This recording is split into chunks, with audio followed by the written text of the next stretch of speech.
Today's sacred reading is from the Vedas, 7,000 years old, over 7,000 years old. That was first voiced in Sanskrit and has been passed on via the millennia. The Divine Light Mantra. Om Agni Jyoti Jyoti Agni Swaha. Suryo Jyoti Jyoti Surya Swaha. Agni Varcho Jyoti Varcha Swaha. Suryo Varcho Jyoti Varcha Swaha. Jyoti Surya Suryo Jyoti Swaha. Om, the divine fire is the light, and the light is the divine fire. I am one with God. The light of wisdom is the light, and the light is the light of wisdom. I am one with God. The divine fire is the offering, and the light is the offering. I am one with God. The light of wisdom is the offering, and the light is the light of wisdom. I am one with God. Om Shanti, Shanti, Shanti. Peace, peace, peace. Namaste.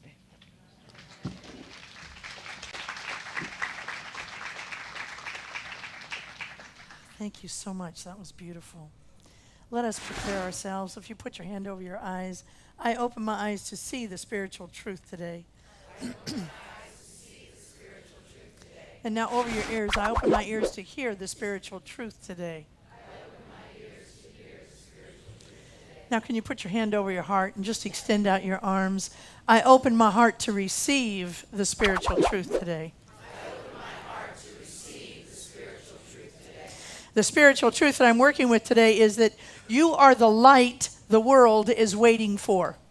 You are the light the world is waiting for. See, our work together is to, that's right, here you are. Our work together is to brighten this light so that we can dissolve the darkness that exists on the planet. Physicists say, and probably headed by Albert Einstein, that darkness doesn't actually exist. It's simply the absence of light. Now, I'm going to let physicists fight that question out, whether darkness exists or it's the absence of light, but it feels true to me. It feels like in my heart, when my heart is dark, it's the absence of light in my heart.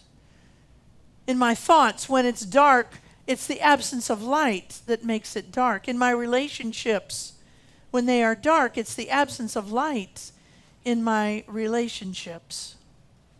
Our work is to begin to brighten that light so that we can chase that darkness away. The light inside you is so bright that it can dissolve racism right now. The light inside you is so bright it can dissolve homophobia right now. The light inside of you is so bright it can dissolve homelessness and hunger and loneliness. And that fear you might have right now about how your child is doing today. That's how strong your bright your light is. See, we're entering into the dark time on our calendar. And the dark time, most of the religions that I know about are asking us to remind ourselves of the light that we are. And today, celebration is no different. We're celebrating one of the greatest Hindu holidays there is, the biggest holiday celebrated in India. It's called Diwali. It's actually celebrated, it's a 5-day holiday celebrated starting November 3rd. But because we wanted to take advantage of this beautiful music, and this was the time we could schedule it in, we never let a date disturb us from anything. We just decided we'd celebrate it right now. And the truth is, you can celebrate Diwali, the beauty of Diwali, every day. It has many reasons to exist, but the primary reason is to remind us of the light that we are and how it can dissolve the darkness. The primary reason it exists is to remind us to allow that light that we have inside of us to shine. See, all of us have this powerful light inside of us, but some of us have it covered up with gunk that we've learned to cover it up with. Our natural state is to let our light shine. Our natural state is to walk around with a shining light everywhere we go. But I venture to say that most of us in this room, including me, can use some help to let it out so that the light can actually shine. See, we have this false belief in limitation. Sometimes that false belief in limitation is that we're not worthy to let our light shine. Sometimes the false belief is that God isn't generous enough to have put a big light inside of us. All of those are false beliefs. We're all being required during Diwali to at least think about letting our light out. Now, the nice thing about Hinduism that I love so much is they have many, many gods and goddesses, and they all represent spirit. Just like you and I are gods and goddesses representing spirit. Isn't that what the psalmist said in Psalm 82? Ye are gods. And Jesus repeated that later in the New Testament by saying, don't you remember ye are gods? Well, the Hindus never forget it because they name their gods and goddesses, and they actually infuse them with personality and spiritual characteristics and relationships that help us to understand the one thing we can never forget, and that is that we are whole, perfect, and complete. And we need these gods and goddesses sometimes to just help us remember that. Well, the goddess that we're working with today, who plays a very large role in Diwali, this holiday in India, Hindu holiday, this very large role is played by Lakshmi, the goddess of abundance and compassion. Why would the Hindus put the goddess of abundance and compassion in this holiday of Festival of Lights?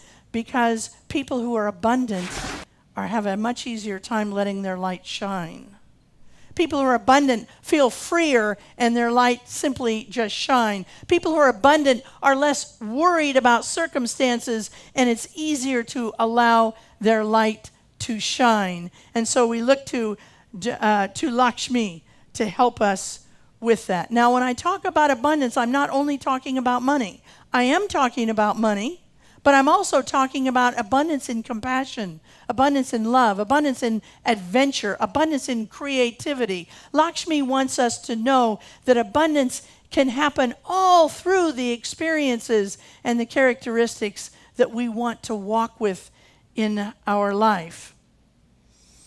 In order to be able to understand the abundance that Lakshmi can bring us, we must understand 5 things. And when I say we must understand, that's exactly what I mean. We must understand it. Now look, this church does not tell you what to think. It doesn't tell you what to think today, and it never will. But it will say this. You can think anything you want. If you want the abundance of Lakshmi, you must know these things. You must know them. You must understand them. Actually, I said 5 things. It's only 4. These 4 things that we want to be able to remember. The first thing that we want to remember to bring more of Lakshmi into our life is that we are energy in form with enormous magnetic capability. Yes. We are energy in form with enormous magnetic capability. See, we draw to us that which we are putting out. Now, there are some of you who are saying, I already know this. I have seen the secret. I have taken foundations. Here's what I believe. I believe you know about it, but that's different than knowing it. See, if we really knew it deep in our heart, that everything we're seeing out there is simply a reflection of what we're putting out, our lives would be, including my own, would be much less drama-filled. They would be much less chaotic. There would be much fewer tears flowing if we really got this on the deepest possible level. I just returned from a week in Dallas where I serve on a commission called the Diversity Commission, and it's attempting to bring more diversity like who we have here. Like we can just call Prem Turner up and say, Prem, we need a Hindu prayer, and we have somebody in the church who can do that. And so while I was there, we were training the trainers, because we're going to be sending trainers out to churches all over the United States to begin doing more training workshops in churches. And while I was there, a colleague of mine from the South told a story. She's an African-American minister, and she told this story. She said, I did an experiment. I decided to take a week. And at certain days of the week, I would leave my house as a black woman. And I would tell myself when I was going out the front door, I'm a black woman going out the front door now. She said when she did that, she met many racists. People would follow her around the store. People would not put money in her hand. Rather, they would put it on the counter. She encountered very few smiles in her day. She said when she went out on other days, she decided she would go out of the house as a perfect child of God.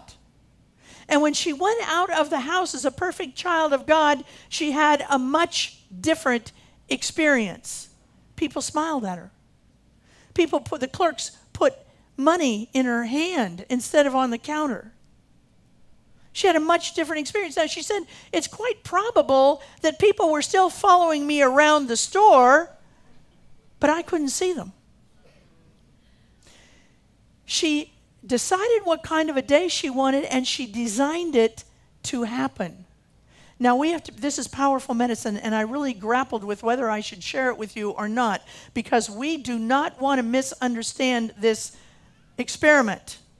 We do not want to think that any person of color or a gay person or any of the other so-called minorities on the planet create racism or homophobia or any other thing by right of our consciousness. We don't create our experience. She said, look, there are plenty of racists out there. Plenty of, people out there. And we need to deal with that. She said, that wasn't my experiment. My experiment was creating a life in which I could begin to see those people in a different way, and most of them as invisible. You and I can do that. You and I can do that. Whenever we leave our house with any sort of victim mentality, any kind of limitation, that's what will draw back to us. If we have the idea that we are lonely people, that is what we will bring back to us. If we have the idea that we're going to be passed over in our jobs, that is exactly what we will bring unto us. We need to be careful with this. This is powerful knowledge that we have now, that as we go out into the world, it's reflected back to us. And if we want more Lakshmi in our life, more abundance, more compassion, we have to remember this whole powerful thing that we are energy beings in form with enormous magnetic capabilities. One of the reasons that you come to a church like this is to learn how to radiate out what you want. And when I say learn how to radiate out what you want, that's exactly what I mean. Because we have learned how to radiate victimhood. We have learned that. I have learned it. You have learned it. And unless we are really vigilant, unless we come to classes and learn more about who we are and begin to peel that off, until we work with practitioners and begin to understand the power that is available to us in our magnetic personality, it's harder for us to be able to create the life that we want. The second gift, the second thing we must understand in order to have more Lakshmi in our life is this notion of gifting. We need to learn how to become gifters in our life. And again, I'm not just talking about money. I'm talking about your love. I'm talking about your time. There's a beautiful visual that I got a hold of, and I've been meditating it all week. Will you put up the candle now? I want you to just look at this. A candle loses nothing by lighting another candle. A candle loses nothing by lighting another candle. Now, this beautiful thing from Father James Keller, a Catholic priest. We're going to leave this up during the offertory. And for those of you who are tweeters and Facebook and you brought your phone today, I want you to tweet this out today, right from the church. And tell them you're in church today and they ought to be here with you. And this is your gift that you give them. Because it's so true. We can't outgive Lakshmi. It's not possible. We live in an unlimited universe. There is nothing that is not available to us. But we have to be able to learn to give our gifts with no strings attached. Tell a neighbor, no strings attached. No strings attached. Turn around, tell somebody else, no strings attached. Okay, all right, good enough. Y'all got it now. When you give with strings attached, hello. When you give with no strings attached, you are telling Lakshmi, I'm open, come in. But when you give with strings attached, you're simply diminishing your bright light. You're covering it up with some gunk.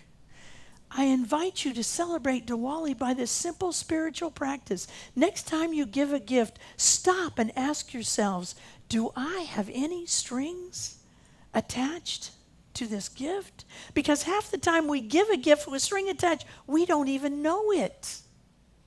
It's down somewhere in our subconscious is where this gift, these strings lie. Ask yourself, is there something that I'm doing here? I'm asking us to give the gift of time to our family during Diwali. It's a very big family holiday. Give the gift of time to your family. Maybe it's just a hug that somebody needs when you don't really want to hug them because they're acting foolish. But you're willing to hug them. That's the gift of Diwali. Maybe it's driving your kid back to school for the 18th time because they forgot the very same thing again at the school. That's your gift. That's your gift, your Diwali gift. See, when we can open our heart to our families and our co-workers and just hear another story that you've already heard, that's a gift of compassion.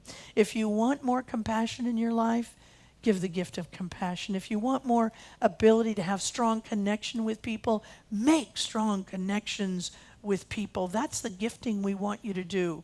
If you want more money in your life, begin to tithe.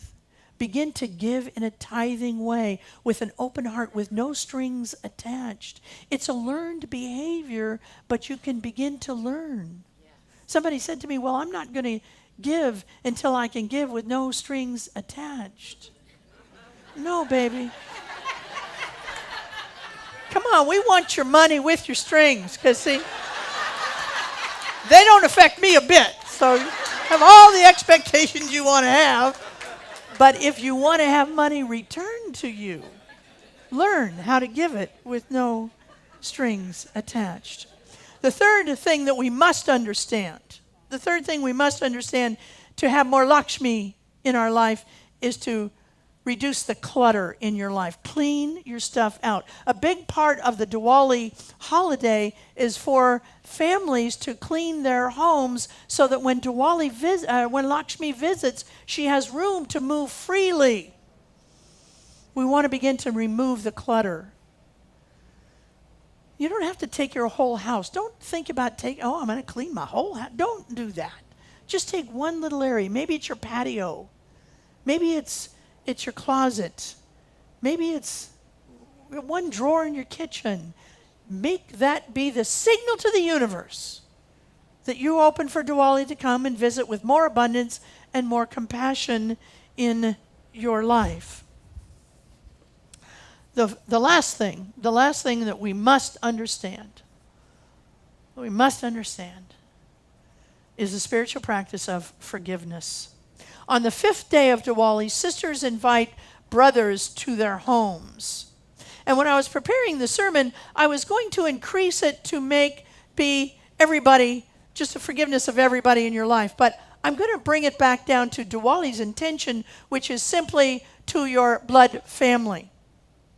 Because here is the thing.